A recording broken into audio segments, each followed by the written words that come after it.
The South African economy is officially in recession.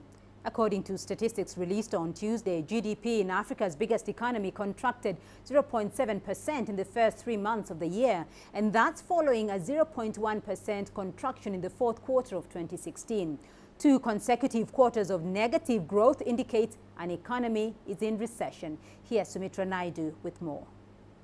The GDP figure came in worse than expected. Some economists had forecast 1% growth, but almost every sector in the economy recorded a decline in the first 3 months of 2017. The primary reason for that contraction is what we see in construction, which contracted, what we see in manufacturing, which contracted, and what we see in the services sector, in particular, the trade numbers, which also contracted on a quarter-on-quarter basis. Good growth was recorded in just 2 areas, agriculture and mining. The 2 sectors are rebounding from drought and the slump in commodity prices, but it wasn't enough to offset the sharp declines in the rest of the economy. We don't see a further improvement going forward simply because the global growth story is still very subdued. We don't see a massive recovery in commodity prices, which is going to stimulate investment in the mining sector. Nevertheless, it's a welcome development that it added positively to economic growth this quarter. The last time South Africa went into recession was in 2009 following the global financial crisis.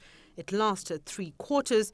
Economists believe this recession will last longer. Right now, the World Bank is saying it's 0.5% growth rate this year, just over 1% next year, but it's still below population growth rates for the country. By gauging on confidence that we see in the business environment, also consumer confidence, it points to us that the economy is going to remain weak for some time. From a fiscal point of view, where the government is constrained, risks of further credit rating agencies are going to force the government to continue fiscal consolidation, which means the government is not going to spend. It's another test for the new finance minister. With all the negative news around him, it may be his chance to prove his worth by getting the economy back on track. What he can do best is make sure that Treasury is as trusted as it was under his predecessor. We need a concerted longer-term structure in order to build up infrastructure and build up human capital, which is number one.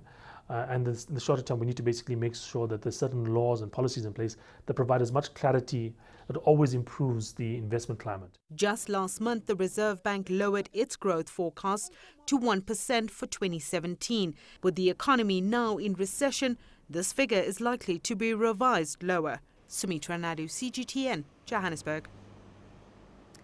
Well, despite the gloomy economic situation, South Africa's net forex reserves rose to $42 billion in May from $41.7 billion in April.